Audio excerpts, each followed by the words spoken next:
Hello everyone. இன்னைக்கு நம்ம இந்த வீடியோல MyCV ஆப்போட refund policy, trial autopay cancellation details இது எல்லாத்தையும் டீடைலா பார்க்கலாம். இது ஸ்பான்சர்ட் வீடியோ இல்ல, MyCV ஆப்போட ப்ரமோஷன் வீடியோவும் இல்ல. கமெண்ட்ல நிறைய பேர் MyCV ஆப்ல ரீஃபண்ட் கிடைக்குமா, ட்ரையல் பீரியட் முடிஞ்சதும் அமௌண்ட் டிடக்ட் ஆகுமான்னு கேட்டிருந்தீங்க. ஸோ அதுக்காக தான் இந்த வீடியோ மேக் பண்றேன். ஆல்சோ MyCVயோட அஃபிஷியல் வெப்சைட்ல சர்ச் பண்ணி அவங்களோட பாலிசிஸ் பேஸ்ல தான் இந்த வீடியோல உங்களுக்கு இன்ஃபர்மேஷனும் ஷேர் பண்றேன். ஸோ வீடியோவை ஸ்கிப் பண்ணாம ஃபுல்லா பாருங்க.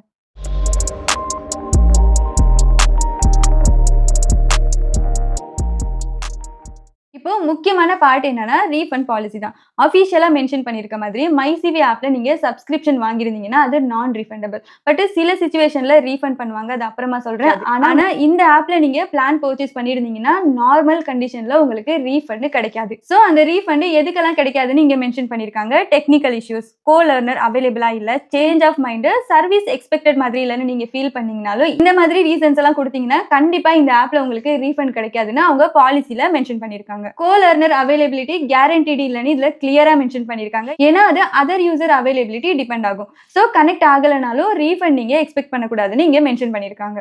ஆப் சைட்ல டெக்னிக்கல் இஷ்யூ இருந்தாலும் நம்மளுக்கு ரீஃபண்ட் கிடைக்காது. ஆனா அந்த இஷ்யூனால நம்ம யூஸ் பண்ண முடியாம இருந்த டேஸை சப்ஸ்கிரிப்ஷன்ல எக்ஸ்டெண்ட் பண்ணுவாங்களாம். ஸோ வேலிடிட்டி எக்ஸ்பெண்ட் பண்ணுவாங்களாம், ஆனா ரீஃபண்ட் பண்ண மாட்டாங்களாம். இப்போ ட்ரையல் பத்தி பேசலாம். ட்ரையல் ஸ்டார்ட் பண்ண ரொம்ப முக்கியமான விஷயம் ஆட்டோபே ஆக்டிவ்ல இருக்கணும். ட்ரையல் பீரியட் முடிகிற 24 ஹவர்ஸ்க்கு முன்னாடி நம்ம இந்த ஆட்டோபேயை கேன்சல் பண்ண வேண்டியதா இருக்கும். இல்லைனா இந்த ட்ரையல் சப்ஸ்கிரிப்ஷனா கன்வெர்ட் ஆகும் அண்ட் ஆட்டோமேட்டிக்கா ஃபர்ஸ்ட் மந்த்க்கான சப்ஸ்கிரிப்ஷன் நம்ம அக்கௌண்ட்ல இருந்து டிடக்ட் ஆகிரும். ஸோ அமௌண்ட் டிடக்ட் ஆன அப்புறம் ஜென்ரலா நம்மளுக்கு ரீஃபண்ட் கிடைக்காது. ஸோ நீங்க ட்ரையல் பீரியட் யூஸ் பண்ணிட்டு இந்த ஆப் உங்களுக்கு பிடிக்கலன்னா ட்ரையல் பீரியட் முடிகிற 24 ஹவர்ஸ்க்குள்ள கேன்சல் பண்ணிடுங்க.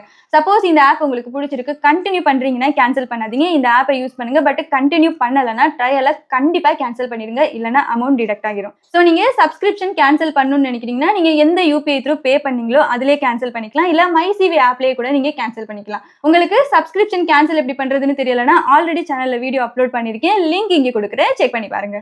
சோ நீங்க சப்ஸ்கிரிப்ஷன் கேன்சல் பண்ணாலும் இந்த சப்ஸ்கிரிப்ஷன் பீரியட் வேலிடிட்டி முடியற வரை இந்த ஆப்பை யூஸ் பண்ணிக்கலாம் அண்ட் நெக்ஸ்ட் பில்லிங் சைக்கிள்க்கும் சார்ஜ் ஆகாது. ஸோ ரீஃபண்டுக்கு எக்ஸப்ஷன் கேஸ் என்னன்னா பில்லிங் எரர், டபுள் சார்ஜ் ஆயிருந்தா இல்ல மிஸ்டேக்கா அமௌண்ட் டிடக்ட் ஆகியிருந்தா அவங்க சப்போர்ட் டீமை இமீடியட்டா கான்டாக்ட் பண்ண சொல்லியிருக்காங்க. இந்த மாதிரி ஜென்யூன் பில்லிங் மிஸ்டேக்ஸ் இருந்தா அவங்க சைட்ல இருந்து இன்வெஸ்டிகேட் பண்ணி நம்மளுக்கு ரிசால்வ் பண்ணி தருவாங்களாம். பட் நார்மல் யூசேஜ் டிசாட்டிஸ்ஃபேக்ஷனுக்கெல்லாம் ரீஃபண்ட் இல்லையா. கான்டாக்ட் பண்றதுக்கு தேவையான டீடைல்ஸ் உங்களோட registered mobile number, email ID, transaction ID, payment date, amount and screenshots எதுவும் இருந்தா அட்டாச் பண்ணுங்க. அண்ட் அவங்களோட கான்டாக்ட் டீடைல்ஸ் இங்க ஸ்கிரீன்ல கொடுக்குறேன், செக் பண்ணி பாருங்க. அண்ட் கிளியரா சப்ஜெக்ட் என்டர் பண்ணுங்க. உங்க இஷ்யூவை டீடைலா எக்ஸ்பிளைன் பண்ணி அவங்களுக்கு நீங்க மெயில் டிராஃப்ட் பண்ணலாம். அண்ட் இன்னொரு இம்பார்ட்டன்ட் விஷயம் என்னன்னா MyCV அவங்களோட இந்த பாலிசிஸை எப்ப வேணாலும் மாடிஃபை பண்றதுக்கான ரைட்ஸும் வச்சிருக்காங்க. ஸோ சப்ஸ்கிரைப் பண்றதுக்கு முன்னாடி அவங்களோட லேட்டஸ்ட் பாலிசியை நல்லா படிச்சு பார்த்துட்டு அதுக்கப்புறமா சப்ஸ்கிரிப்ஷன் எடுங்க. ஃபைனலா சிம்பிளா சொல்லணும்னா MyCV ப்ரோ பிளான் நீங்க பர்ச்சேஸ் பண்றீங்கன்னா ஜெனரலா இதுல உங்களுக்கு ரீஃபண்ட் கிடைக்காது. டெக்னிக்கல் இஷ்யூஸ் இருந்தாலும் உங்களுக்கு பீரியட் எக்ஸ்டெண்ட் ஆகும், பட் ரீஃபண்ட் கிடைக்காது. ட்ரையல்ல ஆட்டோபே ஆக்டிவா இருக்கணும், பட் ட்ரையல் முடியறதுக்கு முன்னாடி ஆட்டோபே நீங்க கேன்சல் பண்ணலன்னா அமௌண்ட் டிடக்ட் ஆகிரும். ஸோ ரினிவல் டேட்ல அலர்ட்டா இருக்கணும். ஸோ இந்த வீடியோ அஃபிஷியல் பாலிசி பேஸ் பண்ணி தான் நான் மேக் பண்றேன். இது ப்ரமோஷன் இல்ல, ஸ்பான்சரும் இல்ல. ஸோ இந்த வீடியோ உங்களுக்கு யூஸ்ஃபுல்லா இருந்தா லைக் பண்ணுங்க, உங்களோட ஃப்ரெண்ட்ஸ் அண்ட் ஃபேமிலிஸ் கூட ஷேர் பண்ணிக்கோங்க. இதே மாதிரி யூஸ்ஃபுல் இன்ஃபர்மேஷனுக்காக நம்ம சேனலை சப்ஸ்கிரைப் பண்ணுங்க. நாளைக்கு இன்னொரு வீடியோல மீட் பண்ணலாம். அன்டில் தென் பாய்.